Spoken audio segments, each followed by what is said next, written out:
Welcome to the Animal Training Academy podcast show. I'm your host, Ryan Cartlidge, and I'm passionate about helping you master your animal training skills using the most positive and least intrusive approaches. Here at ATA, we understand that navigating the vast challenges you encounter in training requires a comprehensive base of knowledge and experience. It's common to face obstacles and rough patches on your journey that can leave you feeling overwhelmed and stressed.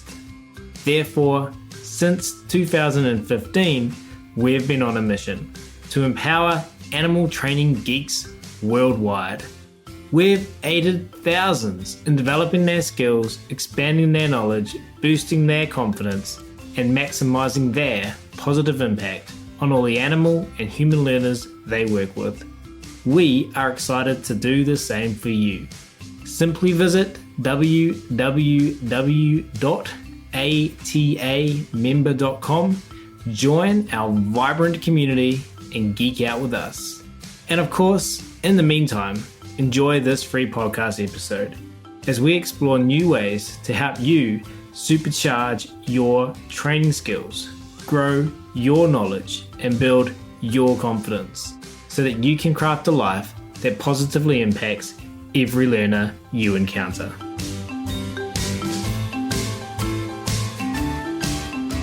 But we will start today's episode where I'm thrilled to welcome back to the show for this episode the wonderful Michael Shikashio. It's a pleasure to welcome back a guest who likely needs no introduction to our audience. Michael Shikashio is the founder of AggressiveDog.com and a world-renowned expert focused on teaching professionals how to successfully navigate aggression cases. He is a 5-time past president of the IAABC, the 2020 APTT Member of the Year, and has mentored thousands of trainers across more than 20 countries. You'll also likely know him as the host of the podcast, The Bitey End of the Dog, where he chats with the foremost experts in the field.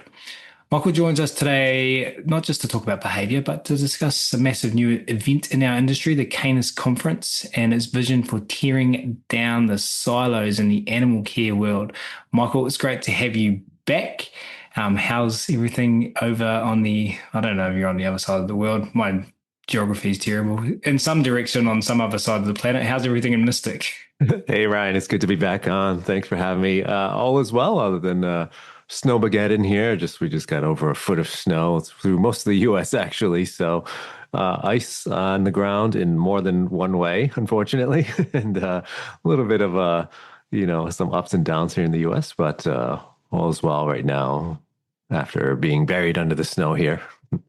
How do the dogs deal with like the ice and stuff? Do you see an increase? Oh, it's tough. I saw Castagna. Yeah, the snow is so deep that when she goes to do number 2, that she can't squat down. So she kind of says, "Wait a second, this doesn't feel right." So gets up, moves, squats down, tries again, and has to really kind of dig a hole herself. So that's the drawback with this deep snow. And this is actually the first time she's seen snow this deep because she's from Chile. So obviously there's not much snow from where Moira came from, or none at all really. And then we've had a few storms, maybe 3 to 6 inches, very smaller-ish snowstorms. This is her first one. She's seen that this depth of snow. So it's always fun watching dogs their first time. Mm-hmm. Yeah, and funny. And so I remember living in Canada and the amount of snow there was normal for them, but I was just blown away. And the machines came out and everyone cleared the roads and everyone did what they had to do. And then Wellington, in my lifetime, Wellington's my home city. I think we've had once where we got like a centimeter of snow and like it kind of shut down like half the city and people didn't know what to do. So I can appreciate, it's the same for dogs. Who, if that's what you know, that's what you know. Yeah. I think my Chihuahua Phoebe would just sink. But we're going to talk about the Canis Conference today and just see where our conversation leads us. So to get started, can you just tell us where this idea came from and what the Canis Conference is? Yeah, it started, so APTT International, which is used to have some of the largest conferences in the world. for dog trainers. This is, I've been attending them for probably the last 15 years now. And they approached me and said, "Do you want to do like a joint conference on aggression and general training?" I said, "That sounds good, but how about we do one with everybody? Because it seems like everybody's holding a conference, and we've had quite a few additional conferences come to the mainstream over the last decade or so. And with that, it creates a lot more competition for the person that's kind of saying, which conference should I go to this year?" So we noticed that was starting to become an issue because some people are like, "I want to go to all these different things, but I can't afford it," or, "I just don't know. I want to see more than one." And so I said, why don't we just get everybody together that's having a conference and see who's interested, and just having one big conference where not only is going to make an easier choice for people that do like to go to conferences, but to get everybody together in the same room to collaborate and talk to each other, because we've seen in the last 5 years or so, a lot more divisiveness happen because of social media, a lot more infighting and these sort of wars happening between trainers. That might be the wrong choice of word, but we are seeing a lot of this conflict happening in the training world. So one of the major goals of Canis is to bring everybody together, not only from the training industry, but from other professions as well. So we have veterinarians and shelter and rescue staff. We have dog sports people, scientists coming in. And so we're all getting in the same place into one massive conference. And that's how it was born. So here we are today. And now we're going to be in Schaumburg in 2026, October 7th through 10th. So looking forward to it. It's going to be a fun time. Yeah, when I first looked at it, I didn't realize everything you just explained, and I was looking at the speaker list, and I was like, "Whoa, that's a lot of speakers." But you're going to have at the conference, do I understand, different tracks, and by tracks I mean like different spaces where different speakers are speaking at the same time? Yeah. So the idea was to kind of make it like Lollapalooza or Coachella, or really just a big festival or concert where it's a bunch of bands playing on different stages, but not any one band has their name on the banner. So we wanted to avoid calling it anything like the APTT Aggressive Dog Conference or something like that. So that's why we came up with a new name that it could change who's involved every year. So we have, just like Lollapalooza or Coachella, you have different bands, and that was the goal. Let's have 5 different stages. At this point, it's actually 6 different stages now because we keep adding, but where people can decide. If you go to a concert or a music festival, you can be like, "I feel like seeing the jazz stage today or the hip hop stage," or I'm interested in, the classical music that's coming out or whatever. So that's the goal of Canis, is let's just have all these different stages. So we have training, behavior, shelter slash rescue, I should say, veterinary slash science, dog sports, which combines Venzi dog sports as well as nose work. So the National Association of Canine Scent Work organization is also joining. And so you have these multiple stages where people can choose what they want to see, depending on the topic choice. So we have over 40 speakers and I think over 70 talks at this point, all on these different topics.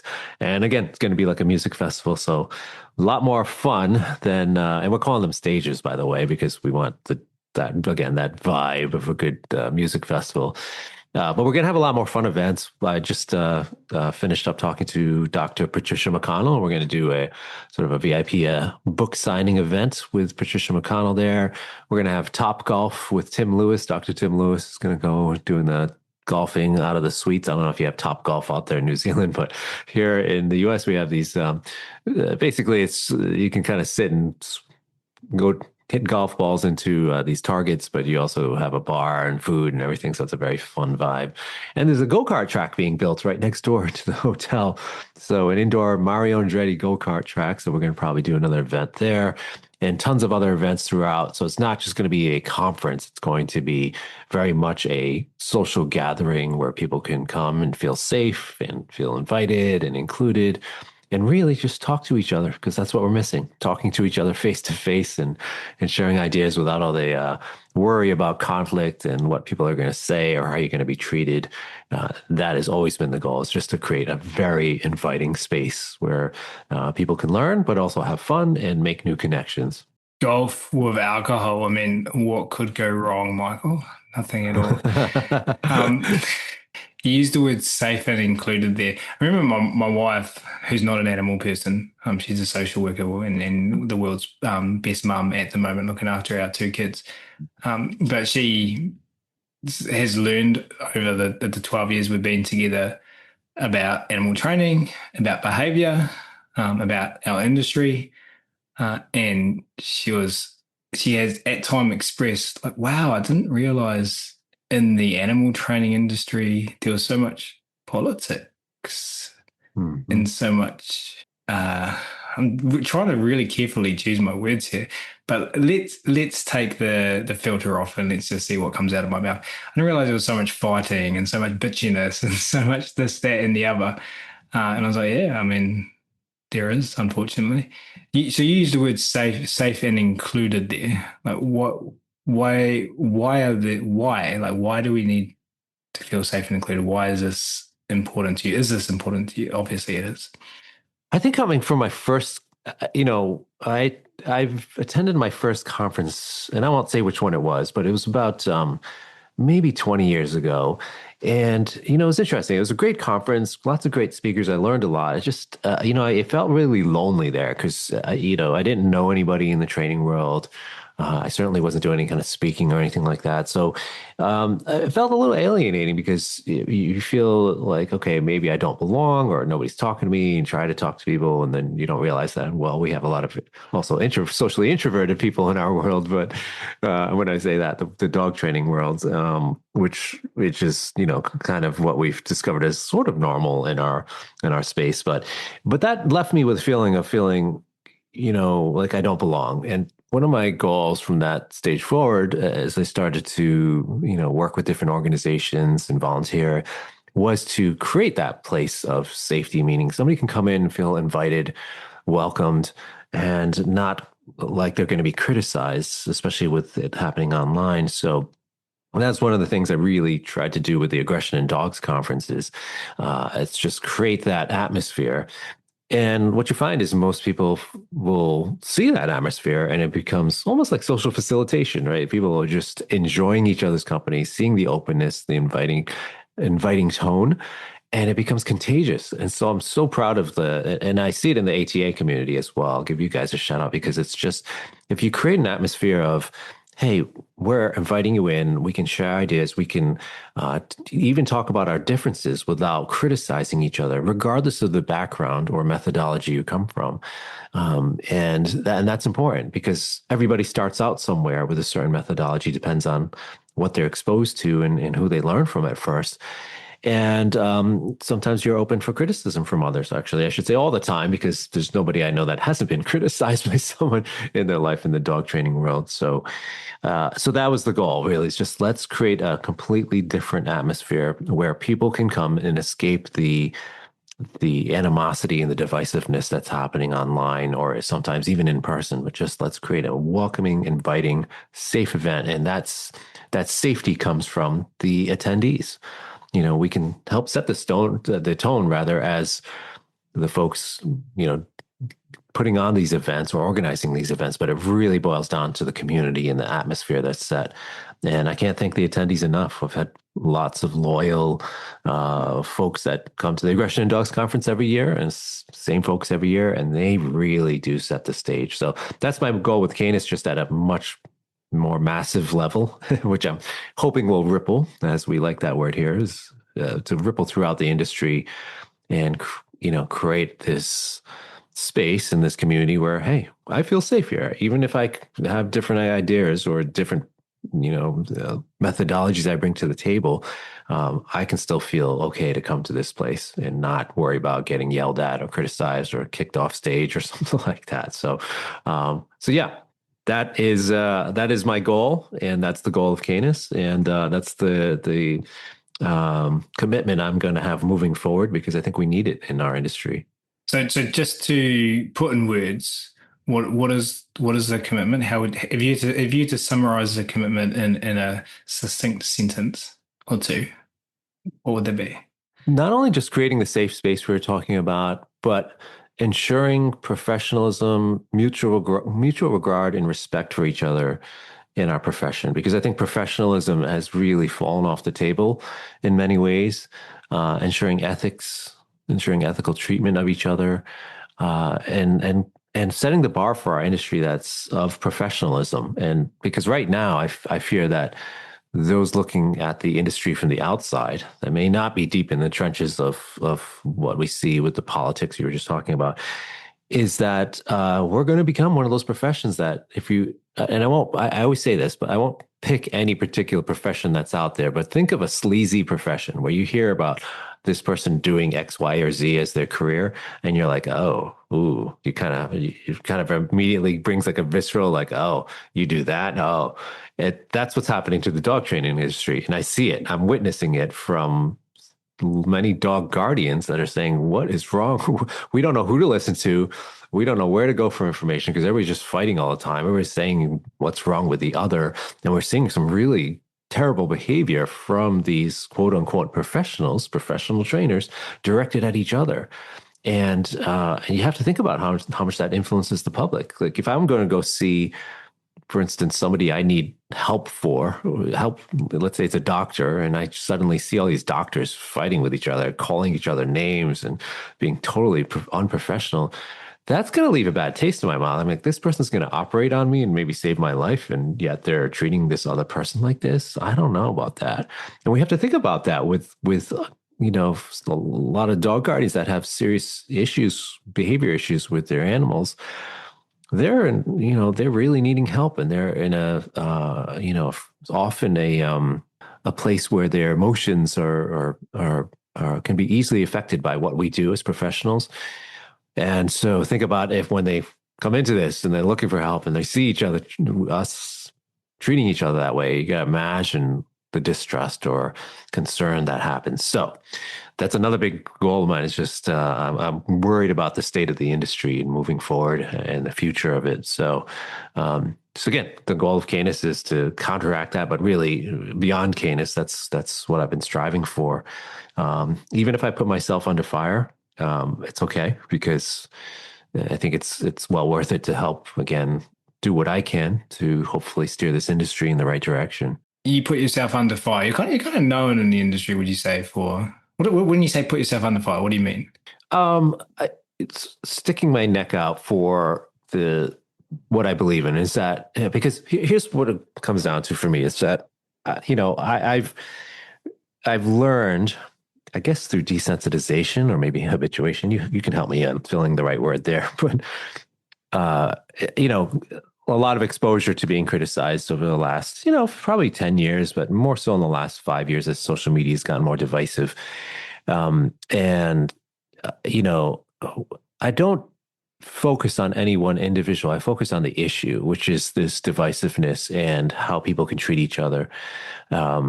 And with that in mind, what happens is that you get looked at as like taking both sides or trying to build bridges with, quote unquote, the enemy. And you tend to get criticized for that, because when it comes down to dogs, they don't have a voice of their own. So it can appear that I am saying, okay, I care more about people than the dogs that are supposedly being subject to certain types of treatment that some folks will assign labels to. And so that becomes a problem, because, I've learned what I've seen is that the issue is the people that are new to this industry may not be able to know how to navigate those criticisms. So, and I've seen it where people will come into the industry, they're new trainers, and they're very talented. They're knowledgeable, they've done the study, they've practiced. You can see the talent. They just get very distraught, or worse, they leave the industry altogether because of the treatment they received. And one of the reasons is they haven't equipped themselves with the tools to navigate some of those conversations. And that's difficult. It takes time to learn, just like any other skill or resilience we build in ourselves for anything else in life, it can take time to deal with that. So, my goal, getting back to the original question, is to protect those that are maybe not equipped to handle that kind of criticism, only because I've gone through it and I've developed sort of this resilience and understanding of where people are coming from when they criticize you, or worse, they attack you, or even worse, they do illegal things. But I think I'm worried about the folks that are new to the industry that can't deal with that, or are not able to, and what can happen to them. So part of it is protecting others, and part of that is built through, or founded through the need for professionalism and respect and courtesy for each other in the industry. And that's really difficult. We see it, not to get into past the dog training politics, but we just see it in the cultural politics worldwide, is when you have two differing viewpoints, you tend to get the views of those sort of in the middle, like, and kind of come to the table and say, hey, let's talk about this. And, I don't agree with this particular thing. What can we do to work it out? And then you start to get more onto the outside extremes from either side. And that could be either side of any debate, or there's any topic. Those more extreme viewpoints start to resort to more extreme behavior, and that we've witnessed a lot in the dog training industry as well. So things like death threats and racist comments and homophobic comments and ableist comments, and this really, or libel or slander, some really nefarious type of actions being taken by those more extreme members. The issue then becomes, from that, is that it can seem like a lot more people are involved with this than there really are. And it's really a small percentage of all the trainers in the world that are resorting to this more extreme behavior. But that's a problem, because it becomes contagious again. And so you see this extreme behavior of some really big influencers sometimes, and their followers thinking, oh, it must be okay to do this, or I'm going to do the same thing or comment the same way. So it becomes more contagious, and more people will say, okay, I'm going to treat others like this and think it's okay because this big influencer that everybody follows and seems to have good dog training advice is resorting to that behavior. So that's another issue I see with that's as of late, especially definitely in the last year, that I'm very concerned about, because again, and somebody that maybe has like 100 followers is going to feel like they're going to have a real hard time commenting or even trying to defend themselves against somebody that has 100,000 followers or more. And, think about how hard that is. That's somebody new coming into the world, and you got this big name saying you're this or you're that, or I don't agree with you, or worse. That's really hard. That's really hard. So, and again, unfortunately, I see the mental health tolls and the impacts it has on people's careers. So, yeah, long-winded answer to your question there, Ryan, but I think it's important to kind of give a little history about where I'm coming from with that. Yeah, it's just a really hard. It's hard to be human. Like, we just judge ourselves so brutally, and lack a lot of the times role models in our lives to teach us how to think about confidence, or ourself and our own worth, or curriculum in our mainstream institutions to help us navigate these things. And then we're thrown into, and I'm going to say not just dog training, just thrown into the world where people come at us. No, I personally, I think I've said this to you before, I've never dived into the things that people might label as controversy with you or your content. I just don't have time. My daughters make sure of that.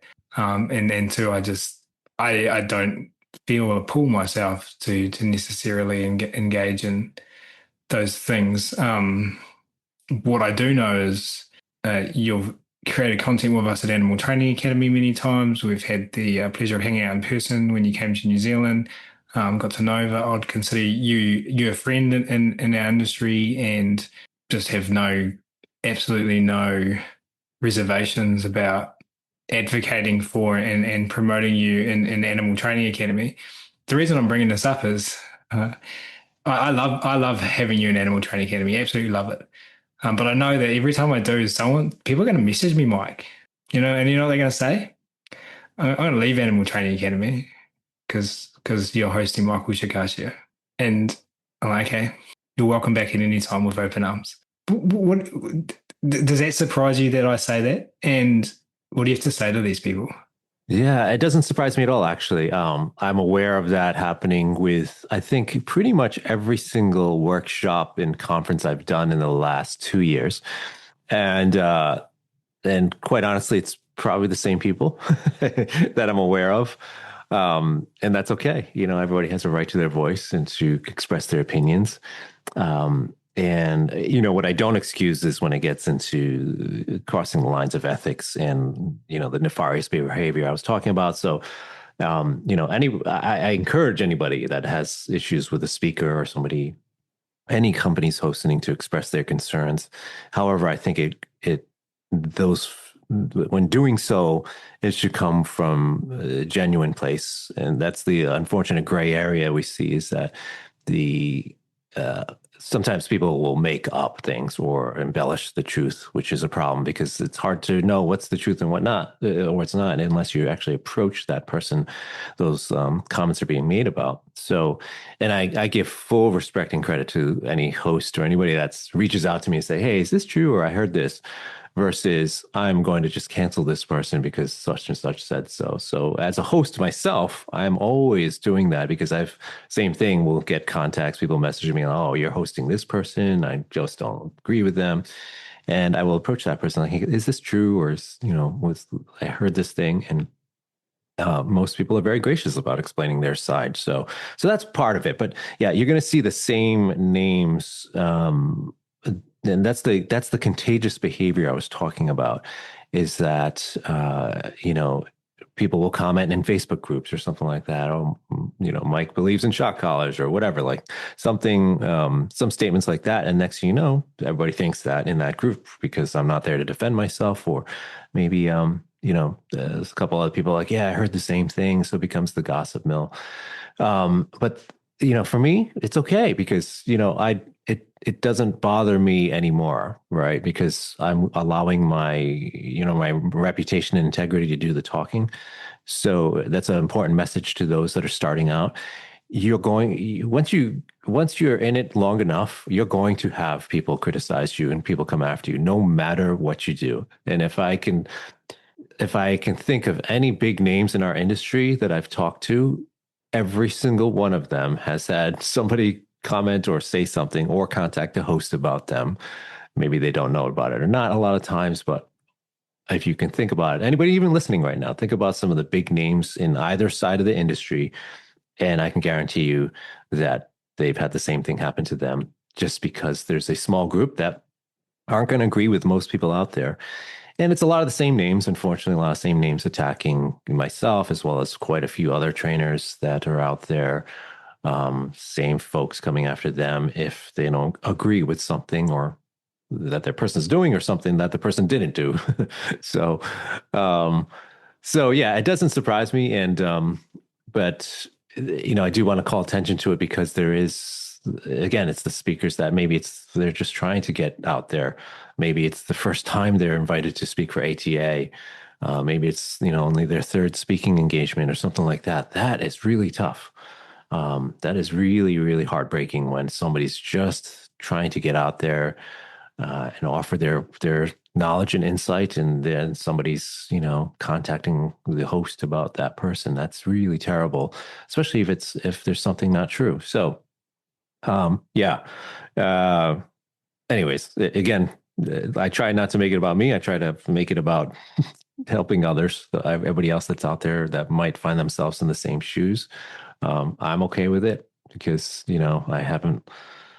I've been busier than ever, so I can't complain. I'm very fortunate where I am. I'm happy that the hosts trust what I have to say and that my integrity speaks for itself. But I want to push that message forward to anybody that's up and coming. Let your work do the talking. There's no point in actually trying to argue with folks that are just going to, um, uh, you know, try to slander or libel your name, unless of course it gets really nasty. Sometimes you do have to take legal action, but most of the time, just ignore them and they move on to the next target, which they usually do. So, yeah, it doesn't surprise me, Ryan, but I hope it's helpful for anybody else that might have to deal with it in the future. Yeah, and just acknowledging how hard ignoring things are, because it's something you care so much about. But that's good impact. And I wanted to talk about social media next. I'm going to share with you a hypothetical story that I heard someone share recently, and that was that going back to AI. Someone bought an AI system, right? And then this person owned a paperclip factory, and they wanted this AI, whatever it is, a robot or an algorithm, to create as many paperclips as possible.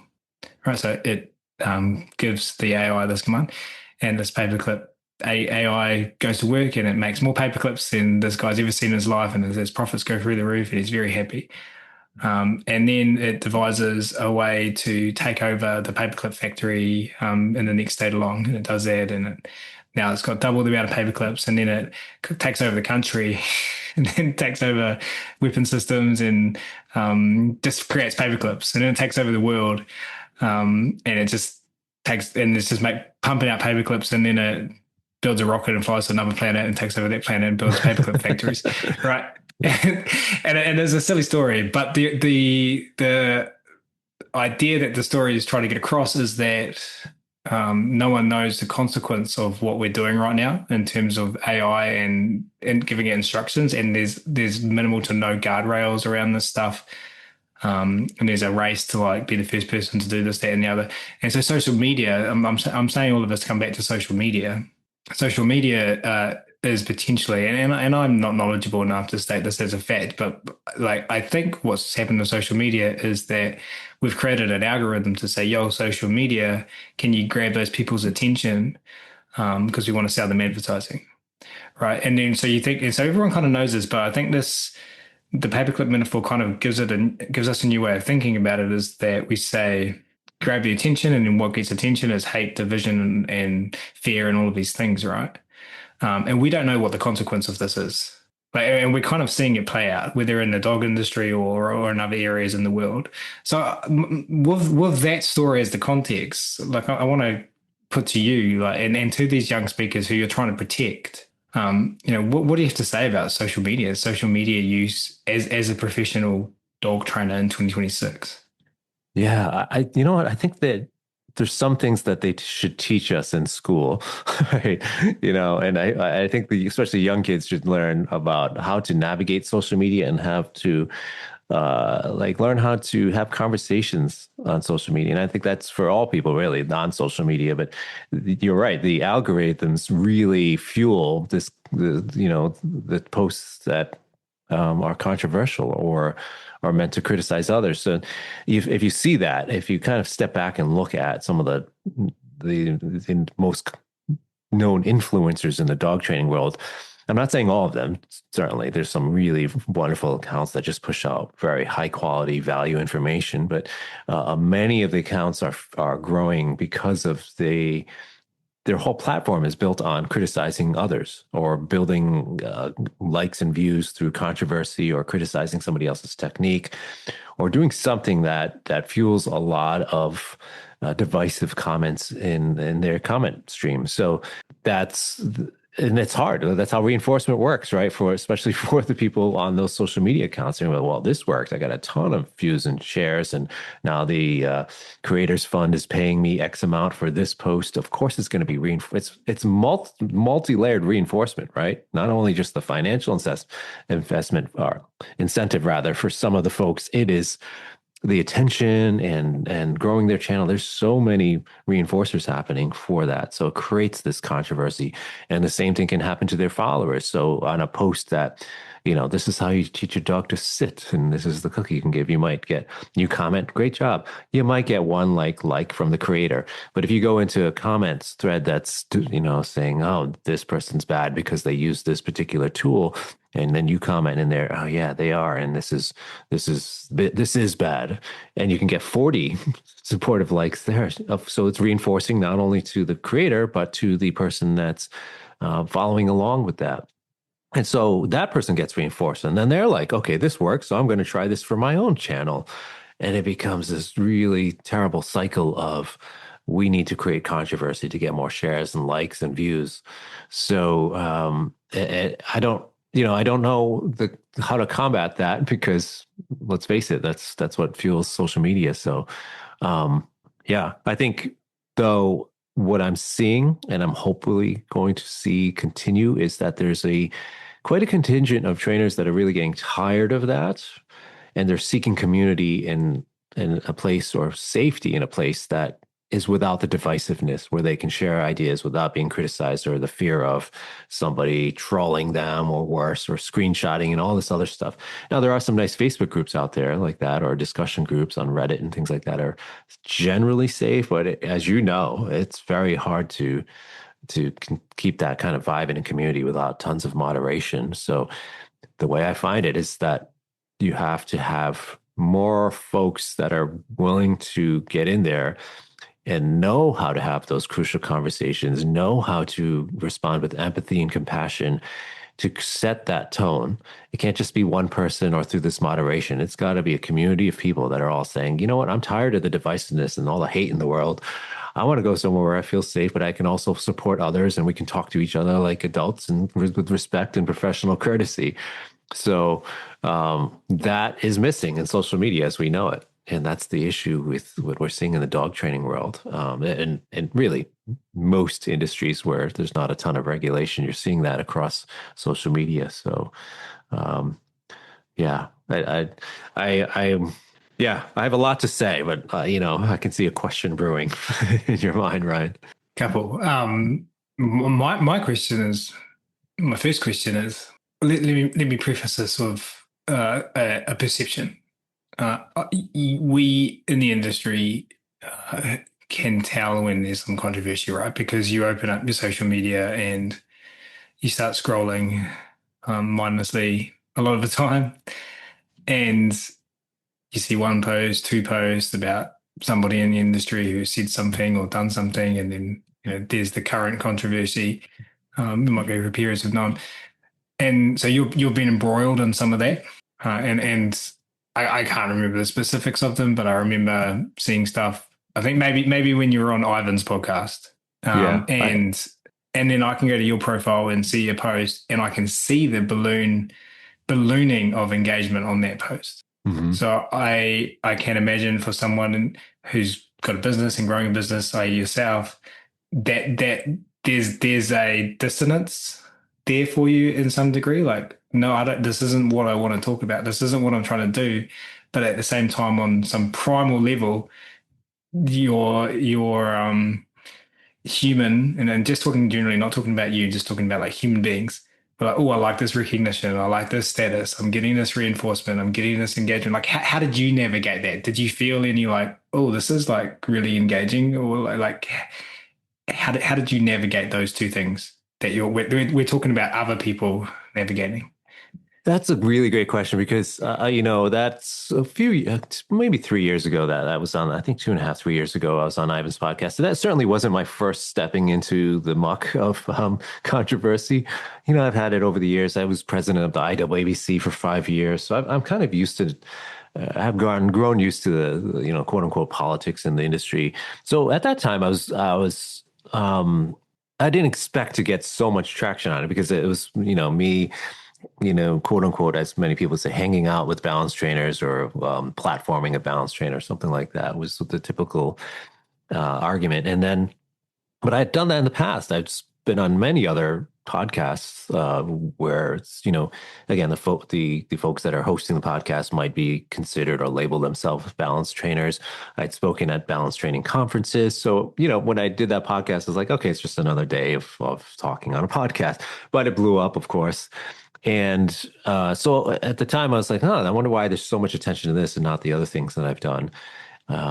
So that was really, and then all the hate I got after it was really one of the best things that ever happened to me because it allowed me to come to terms with, what's my legacy going to be? What do I want to do in the world? What do I want to make out of this moment?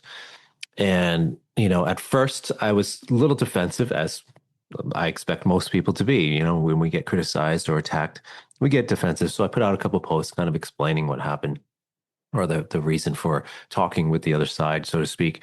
And that got perceived as like doubling down and things like that. So then I thought, what am I going to do with this? I can keep battling. I could start taking sides. I could do, there's so many outcomes I can do with this. But I thought to myself, here I am in a position, I'm getting attacked, and a lot of other worse things started happening. And this was on the heels of a couple other positive reinforcement trainers also being attacked by a similar group of people. And I thought, what can I do out of this? Should I create more division? Should I defend myself more? Should I attack those people or call them out? And I realized that what I can do is just remember the legacy I want to leave is that it's going to be of building my following through building others up, not tearing others down. So I could have went after the folks that were, coming after me in a much different way. I had actual lawsuits pending in some cases because of the actual libel and slander that was happening. But I withdrew all that because it just didn't make sense for the legacy I wanted to leave and the example I want to set. And I realized that, you can set a much different example by just behaving. And since we like to talk about behavior here in ATA, the behaviors that are observable can really influence the observer in their own learning as well. So, I thought, what better way to do this than just try to set a stage for how to navigate these conversations professionally, while showing compassion and empathy for others as well. And then it got me looking further at the issue, and this is over the last year that I've really come to terms with this, is that what we've seen in the industry is that you get these two sides. We're going to label them as balanced and force free. And you tend to have to wear one of the team shirts. You kind of get forced through the culture of social media dog training to say, okay, which team shirt are you wearing? And people are going to look at that first. They look, once they hear your trainer, they say, okay, wait, are they force free or balanced? Which side are they on? And that's going to dictate how I treat them or how I'm going to be friends with them or talk to them. And that's a big problem because what can happen is the perception of those team shirts. So somebody might say, oh, all balanced trainers are evil animal abusers. That's real. That's like one extreme statement that can be made. And then on the other side, all purely positive trainers, they're responsible for why dogs are dying in shelters. And then you get these really extreme statements that are completely unfounded from both sides. And then what happens is that not everybody, I say people will think that everybody on that side is like that. So you have this skewed view of what, a quote unquote balanced trainer is, or how they're going to act, or how they're going to behave.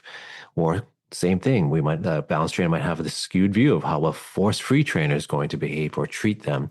And I've noticed that, I actually never label myself into any camp. I find that the label's divisive, but I totally understand from not only a marketing perspective, from just, people wanting to stand up for a particular methodology or how they work with animals. But I find that the labels themselves are divisive when we're talking to each other, especially when it comes to two sides trying to argue a point. And so that what happens is that you get these more nefarious behaviors born out of the perceptions of everybody with that team shirt is going to treat me this way because a couple people with that team shirt treated me this way. Now they all must, right? And that's a big problem. And that's why I implore people to go to in-person events or just get out and reach out and talk to the other side, because there's so many more things we have in common, including training methodologies and approaches and behavior change strategies. There's a vast majority of us that are much more similar. and this is just my observations. I'm very fortunate to have traveled to more than 20 countries now in the last 10 years, and I've talked to probably over 100,000 trainers from differing backgrounds and cultures and languages, and just I feel like I have a unique view of where most trainers are coming from, what kind of techniques they use, how they approach things, and guess what? So many of us are so much more similar than those extreme outliers that people are focusing on. And yes, there are extreme outliers. You have some folks that folks that are force free might label as, oh, they're abusive. And they did maybe something. We see a video of somebody doing something really bad to a dog. And on the same side of the coin, you might have some folks that label themselves as balanced, observing somebody that would label themselves as force free, maybe using food in a way that is being detrimental to the dogs at that moment. Maybe they're getting too close to another dog or something like that. They're making errors in their training.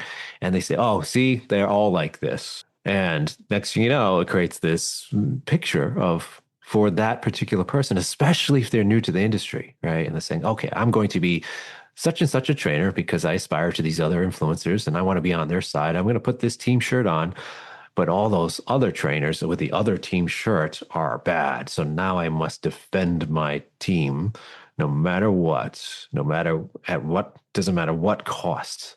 I'm going to dig in and defend my team. So to kind of, again, layer in where we started with this, with how I was, criticized for going on a podcast years ago. It was born partly because of that. These team shirts that everybody's wearing, that we automatically assume everybody on that team is going to be treating animals that way or treating each other that way. And that's a huge problem, because the vast majority of trainers out there, whatever label they assign to themselves, are doing so many more things in a similar way.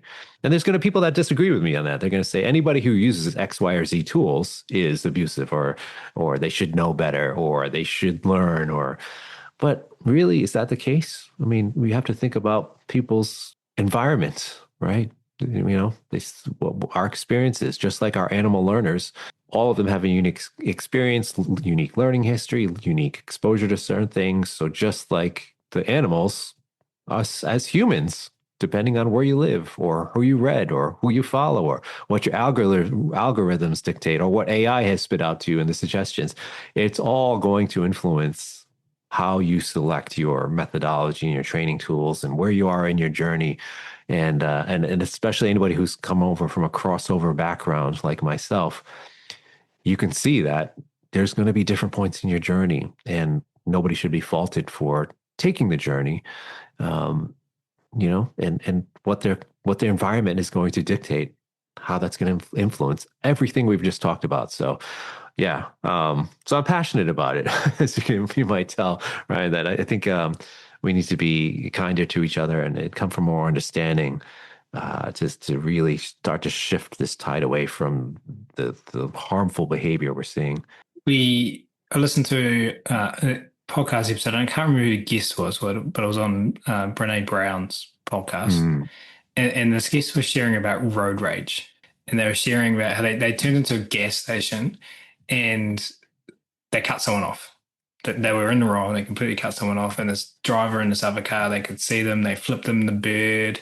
They were verbally saying things in what looked like an angry tone and kind of directing it at this person. And kind of pulled off to the side and did their thing at the gas station. And this guy was like a little bit shaken, but he got out of his car, walked over to the guy, knocked on his window, and was like, oh, "I'm really sorry. Like, that was my fault. Didn't mean to cut you off." And he described how this guy was really nice to him. It's like, "Oh, no, it's okay." Yeah. And so he invited the consideration about the difference between being removed from each other physically in space, because you're in different cars, versus being face to face. Yes. And talking face to face. And you talked about with the conference wanting to bring people together. Can you just talk to the importance of that, following on from that story? Because I'm connecting some dots in my mind here, because it's 2026 and let's face it, like, we've all got resource constraints. We've all got all of these opportunities. Now we've got these opportunities to, I mean, it's 2026. You can learn from the best in the world. Like, this is unparalleled time in history to like tap into like the best and greatest. Like, directly. You can join their mentorships. You can go to their live calls. You can have a one-on-one conversation with like people that you just had no access to 10 years ago. So we can stay at home and view these virtual conferences. But I think, Yeah. but I think Yeah. there's a big difference. That's kind of, I don't know the words to describe it about being in person and how different that actually is, especially for everything we've just been talking about and breaking down these silos and inclusivity. Yeah. Well, I mean, people in person, you can hear their voice and you can see their facial expressions, right? That's the big differentiator, really, that's missing from online communication. Now, obviously, with behind a keyboard, people are much more likely to spout off something that they wouldn't in person because there's less risk also. So, and there's potentially more reinforcement, especially if you're commenting on a page that mostly everybody agrees with you on, versus if you're in person, you don't have a bunch of people behind keyboards liking, right? Or giving you a heart emoji from behind you, right? You're just one on one with that person talking. And so it creates such a different communication dynamic and environment that it's really hard for most people to be controversial face to face. Now, don't get me wrong, it is 2026 and people are more likely to kind of bring confrontation to the forefront. However, again, it's when people get in person, a lot of those barriers come down, and you can use communication skills to with a couple extra tools, your voice and your body language that you don't have online. We can use communication tools and how we word things and how we approach a conversation. And that was a great example, the road rage example. It reminds me again of social media. You see dog rage examples, like dog trainer rage examples, where you can see people that are really gifted at nuanced conversations of diffusing conflict. So conflict resolution skills can be seen often in the comments, and I just applaud those folks that really do. They go out of their way to diffuse that conflict. So somebody could say, "Oh, you're an idiot for using that particular technique or whatever," and the next comment could be, "No, you're an idiot. Look at you," or "You look at your Facebook profile, your stupid picture." Like that's what we see a lot, and that what good does that do, right? It makes the confrontation worse usually, or you see some folks that are like, I can. Understand this is where you're coming from. Can you tell me more? And you give that person the opportunity to respond. And so many times that person will say, "Oh, I appreciate your being kind or your professionalism," or or they'll respond. And you give that person a chance. And some people will come back and still be a jerk to you. But a lot of people will come back and say, "Huh," and approach it in a different way. So, um, we need more of that. We need more of that approach, and that behavior becomes contagious. So can you imagine if instead of all of the divisive comments we see, we start seeing this shift towards, "Hey, sound like you're having a tough day. Is there any way I can maybe clarify what I'm saying?" Or, and of course that takes energy. I'm not saying everybody has to do that. You do that with your own bandwidth and with your own boundaries, of course, in place. But I think more of that is what you see in the groups, that the conversation is very cordial and polite and courteous and respectful. It's contagious. Let's face it. And so that social facilitation, right? A cultural aspect can go a long way. And we need so much more of it right now in the dog community, in the dog world, really. I heard someone yesterday talking about different contexts, but saying, and I think this is relevant. And I just really want to get your perspective on it. Relevant to us because we work with dogs and we know that every dog's an individual, but we also know that there's breed traits, and generally speaking, a specific individual of a breed is going to be genetically predispositioned to do X, Y, Z, even though they are an individual and they might be either side of the bell curve. And we listen to that individual when we're in front of them, but they are XYZ breed, whatever. So we can leverage that information too. And this person yesterday, I'm not saying I agree with them, but it did make me very curious. They said we're a tribal species. Like this happens throughout history. We enter into conflicts because we're a tribal species. That's what we do. Um, what are your thoughts on that with regards to this whole conversation we're having? People like to belong to something, right? It's human nature. Most of us, not everybody. Some of us, are seeking the opposite, but many of us want to belong to a community and support that community. So we're going to stick up for each other in that community. And there's nothing wrong with that. It's obviously something that we're striving for in a community, that everybody's nice to each other and kind and compassionate. I think it's those tribes. It's just the culture of that tribe, what you want to set. So I think starting out for dog trainers just starting out should think about that. Which tribe do you want to belong to? What is the legacy you want to leave for yourself? Because choose those tribes carefully, because what can happen is you're going to be influenced directly or indirectly, sometimes without even knowing it. And you can also be what happens with guilt by association. You can be affected by guilt by association. So I certainly see that a lot. I feel that a lot. I get that, I get attacked sometimes just for what people perceive me being, a quote unquote force-free trainer. And again, I don't label myself in anything, but people assume I'm that. And so I'm part of that tribe, so to speak. And so somebody from another tribe will attack that particular thing. So you have to think about that. That's not only going to embolden some folks to be more into their tribe and to seek their tribe for backup, right?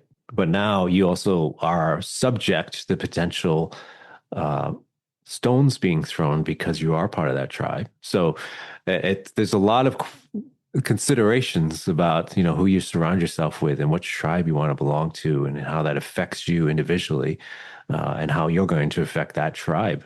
So yeah, interesting question. A lot of thoughts I have on that one. Yeah, the first time I was listening to it, they were talking about, and I don't know if there were any consensus or what the learnings were from these studies, but they were talking about people studying like tribes, like back in the day when there were tribes in the Amazon or Africa or other parts of the world that were completely untouched by humans. The outside influence, they were humans. They were not untouched by humans, but the outside, the external world. And they were able to like analyze and study what they did. And they talked about like an individual tribesman going out into the forest to hunt, right? So they're out there by themselves, or they might be in a small group. And they come across another tribesman from a different tribe. Like, what does that tribesman do in that situation? Does he kill the other tribesman because they're a threat? Or does he go, hey, if we work together, we could achieve more? But I think that visual helps with this next question. Like, we can have empathy for the challenging position that tribesman or woman, tribesperson finds themselves. And I just want to pose a question. Can we have empathy for people who attack us? I love this. I love this question. Yeah. Based on this understanding of like, it makes sense. It makes sense. Like, it might not be the reason why this individual person is doing it, but like, I could understand why they would want to do that. Yeah. It's such an interesting question, because you have to think about the environmental influences of those tribes. So you have let's say those two tribes, they don't have any outside influence from social media, of course, and other things that can influence how they think about others.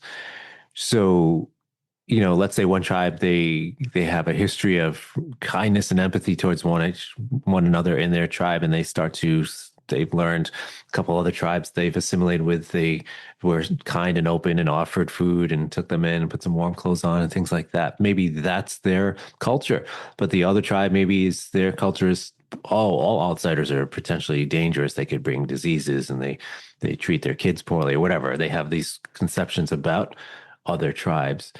And you think about how that one member is going to respond based on their influences. And so you see much the same in the dog training world, based on the influences of what people are exposed to, especially if they're new to the training world and they're getting a lot of influence. I think the major difference, though, is the speed of information that we are able to grab, and what we're exposed to, and from an information standpoint, what influences our individual culture. So it's not just the culture of the tribe we belong to. We suddenly can see what 50 other tribes around the world are doing all in a day, just scrolling through our feed, which then influences us. And we might try to bring that back to our tribe and say, hey, there's other tribes doing this. Should we try that here? Right? And it's some people in that tribe are like, no, well, how would you ever think that? That's terrible. And now we're going to kick you out, right? Or we're going to criticize you. We're going to write all over your home and place comments and thumbs down and angry faced emojis all over where you live, right? So think about that. How much we're so heavily influenced, and it's good to belong to that tribe sometimes, but sometimes it's not, because it's, yeah, the influences. And again, I just feel lucky because if traveling around, I see certain countries where they really do have a pulse on, like, let's say the US, if I'm going to put a label on it, the US dog training politics. They see, very thanks to social media, what's happening with many US based trainers fighting with each other and things like that. And then there's other places I visited. They pay very little attention to that. They're not aware of all the trainer sort of conflicts. And it's interesting because you see a much different approach to training. You see different views. You see a tolerance for talking to each other. So, yeah, culture and that environment and who you surround with yourself with are not talked about enough, I think, in this industry. And when we start looking at that, we can the reason we want to look at that is because then we can empathize with the folks that are yelling at us, right? You say this person is simply influenced by their culture. Maybe they're having a bad day. Maybe they're experiencing trauma themselves. Maybe they've been, quote unquote, trigger stacked today. This is so many things that we can do to try to understand where that person's coming from. That is going to allow you to remove the feelings of that you offer that are accompanied with that. Doesn't eliminate them. We're all human, but it really does make things so much different for your experiences in life and online if we start with that place of understanding, and we realize that it's so much is based on their cultural influences, especially in the dog training world, and what they're going through and what they're seeing and what they're experiencing and who they're talking to. So, yeah, great question. I love that. I love that one. And maybe you don't have to kill that other tribesman, woman, person when you come across them in the forest. I know we've gone for an hour. I've got one more question I really want to ask you. Sure. Yeah. And I'm gonna preface it with a first question, just to get your answer on that, and then follow with the question I actually want to ask you. With circling back to the, I know you've had multiple similar experiences in your career, but circling back to the Ivan podcast, what's his last name? Ivan Balabanov. Ivan Balabanov. While that was all going on, and you said you had some legal cases and stuff, were you losing sleep over that? Or could you like finish the day and have a great night's sleep and then get up in the morning and go again?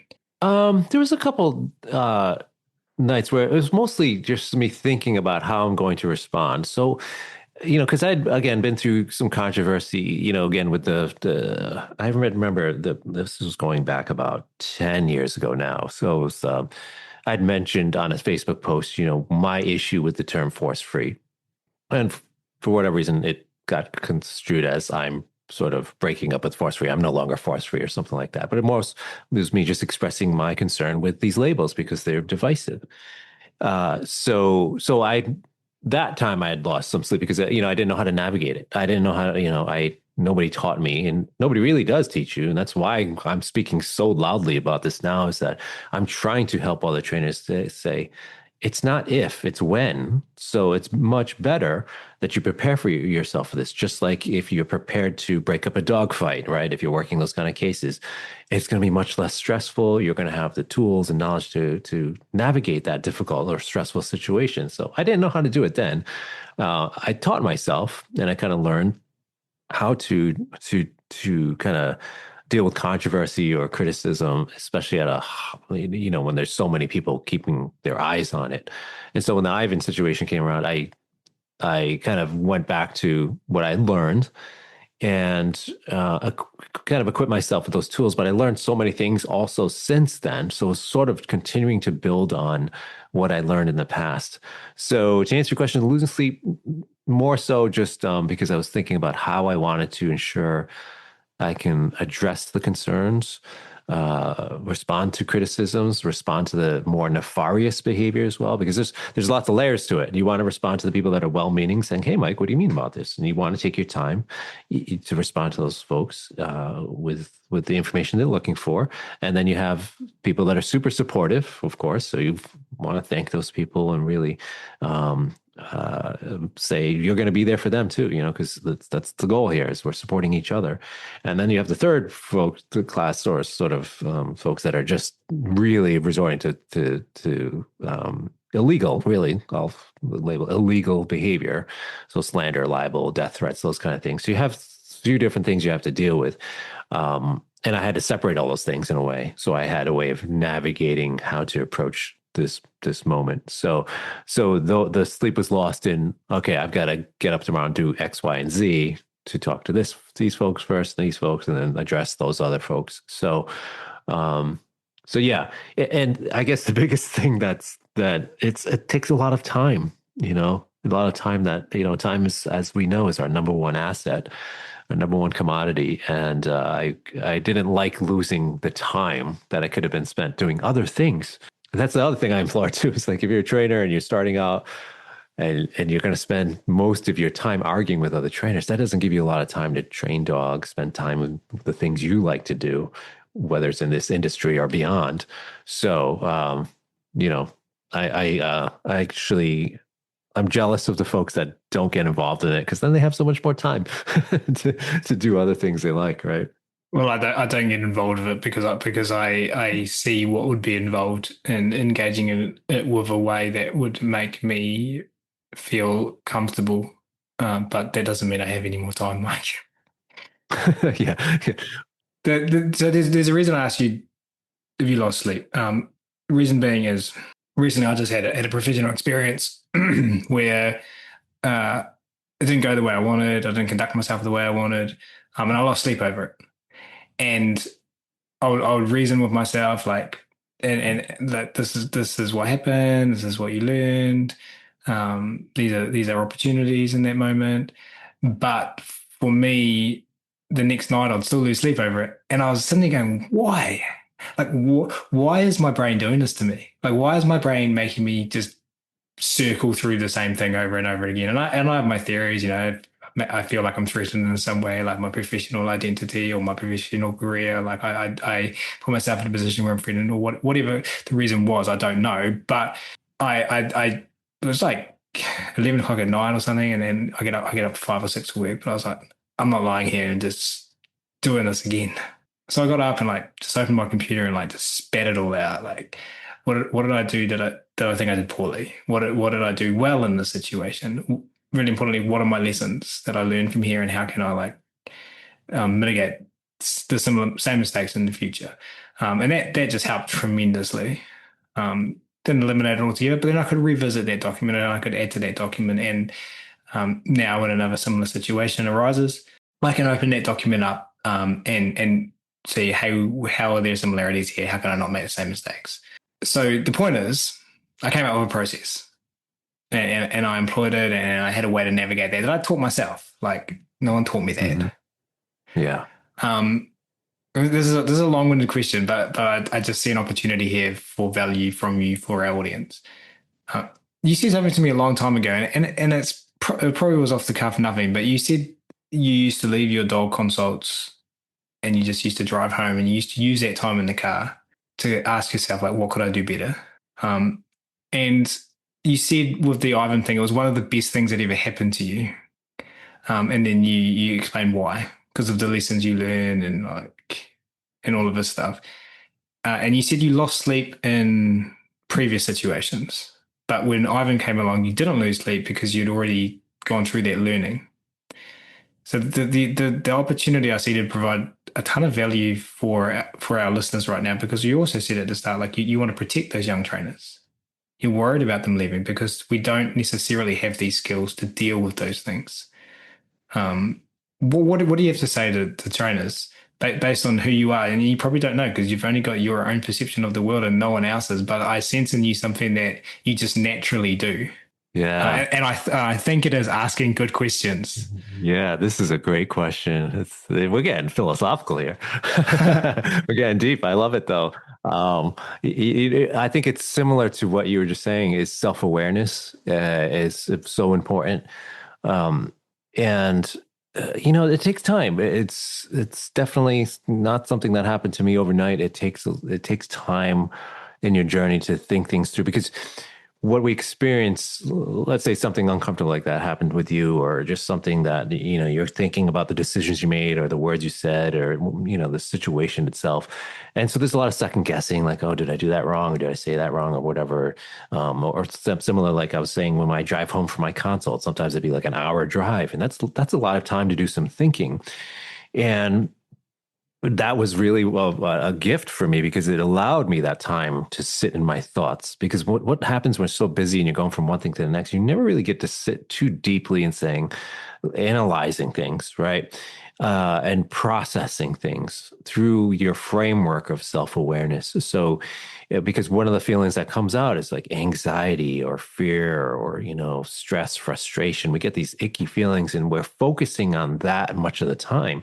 We're saying, that can where the victim mentality comes into. You're like, oh man, I'm just like, having a bad day, or, it was because somebody cut me off in traffic earlier on. So I was mad when I went there and that's why I did a poor job. And we start focusing on all the negatives. And that's normal. I'm going to say that's very normal, and it's going to be normal for life. It's just what we do with those feelings is what I've learned that's different than 20 years ago or when I was a teenager, right?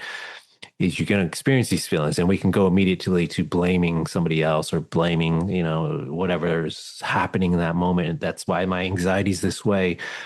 And there's valid reasons, of course. There's nothing wrong with assigning a reason or cause for what you're feeling or what's happened. It's what you do with it then. It's what you take with that information and your self-awareness and processing it and saying, okay, this happened. I went on this podcast and there's people coming after me for maybe saying things on the podcast or doing the podcast in general or talking to somebody from the other side or trying to build bridges. So what am I going to do with that information and the way I'm feeling? Can I be productive about this? How does this sit with me as a person and the legacy I want to leave? And how are the lessons I've learned from the past allowing me to be better at what I'm doing now in these decisions? So the decisions, I could start yelling at people for yelling at me, or I can say, there's people watching here, and I can set an example, set the tone for how to respond to these things. So I have choices here that I can make based on what I've experienced in the past. And that feels good. I can tell you, when you feel like, all right, I'm able to navigate this anxiety because I can sit in my thoughts for a minute and be like, why am I feeling this? Oh, it's because of this. And what am I going to do with this now to be productive? And you start to see the results of like your training, right? And that's what it is, really. You're training your mind to navigate certain thoughts inside your own head. You might have outside influence, of course. You might talk to people, but ultimately, it's what you do with those feelings in your own mind. How you use that as fuel for the next steps. So, self-awareness is really the what I focus on there is just knowing yourself and knowing how you can, knowing that you're experiencing these feelings and these feelings are valid, and then what you do with them and what you do with that information. So, so for new trainers, when you're starting out, again, if you're on social media, there is going to be a time whether either privately, so through DMs or somebody questioning you or criticizing you, or publicly, it's going to happen. It happens to everybody I know. Everybody that's got, whether you have 100 followers, you get one hater, or 1 million followers, you're going to have 10,000 haters. Generally a percentage of your total following, but and it can feel like a lot. It's what you do with it based on what you've built for yourself with resiliency and understanding, and and just experiences, and then speaking of culture, just make that part of the culture you want to keep, and it becomes contagious. And that becomes a good feeling. So you turn negative feelings into positive ones through your own, how you navigate these thought processes. So self-awareness. Yeah, I feel like I call it processing your emotions. And I'm 42, and I think I was 41 when I learned this, Mike. That it's when you've got a feeling, like, firstly, it's okay to feel that. Secondly, like, name it. And then thirdly, like, what is this emotion telling me? And then explore that and use it. I'm glad I asked that. And thank you for sharing. We're going to wrap up now. I could keep going, seriously, but we're not going to, because your hour car drive home from your dog consult is about to finish. Just before we do wrap up, Michael, can you tell the listeners where they can go to find out more about Canis, and see all the speakers and get involved? Yeah, absolutely. So it's canisconference.com. So Canis Conference. So Canis like Canis familiaris, which we came up. Canis, by the way, stands for Canine Advocacy, Networking, Innovation, and Science. And so that's what we're going to be full of there is the networking, innovation, and science aspects of it. Obviously advocating for our dog friends, as we always do. And speakers, there's 40 speakers, so we've obviously too many to list right now, but I'm excited about Dr. Chris Pockel and Chirag Patel giving the opening keynote. They're going to do a dual keynote together, talking about collaboration. And then Cy Montgomery, who is a lovely author and who's some of you guys probably have read some of her octopus books and things like that about the intelligence of such animals. She will be giving our closing keynotes, and then we're chock full of speakers from Fenzi Dog Sports Academy and APTT International, the NACSW, Scentwork folks, Best Friends Animal Society out of Utah, and the Care Lab, which is Dr. Lisa Gunter's team. Which used to be the Canine Science Symposium, will also be there. The IAABC Foundation is going to be featuring some veterinary behaviorists as well as other speakers. So we're going to have something for everyone, including a lot of fun events in between. And that's going to be live streamed, recorded, and in person. So you have your choice, all of the above. And of course, CEUs will be available. So hoping folks can attend from around the world and join in on the collaboration and fun. We will have, of course, ways to communicate online. I know some of your listeners out there in New Zealand probably can't attend in person easily, so the live stream will have lots of opportunities for networking and collaboration as well. Amazing. Can you remind everyone the dates? October 7th to 10th, 2026 in Schaumburg, Illinois. It's right outside of Chicago. Or in your lounge room at home in your pajamas. Yep. Fantastic. And we will, of course, link to all of this in the show notes as well, Michael. This has been so much fun, as always. So from myself and on behalf of everyone listening, we really appreciate everything you do and for taking the time to come and hang out with us at Animal Training Academy. It's really appreciated. Thanks so much, Ryan.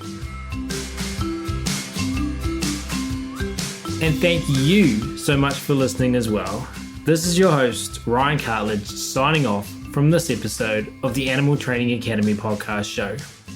We hope today's conversation inspired you and equipped you with new tools for your trainer's toolbox. Remember, every challenge in training is an opportunity to learn and sharpen your animal training geekery. Embrace the rough patches, learn from them, and keep improving. And don't forget, the path to growing your skills and expanding your knowledge continues beyond this episode. Visit www.atamember.com to join our supportive membership, where you will find a community of trainers just like you. Together, we're making a huge positive difference in the lives of animal and human learners worldwide. Until next time, keep honing your skills, stay awesome, and remember, every interaction with an animal or human learner is your opportunity to create ripples. We're here cheering you on every step of the way. See you at the next episode.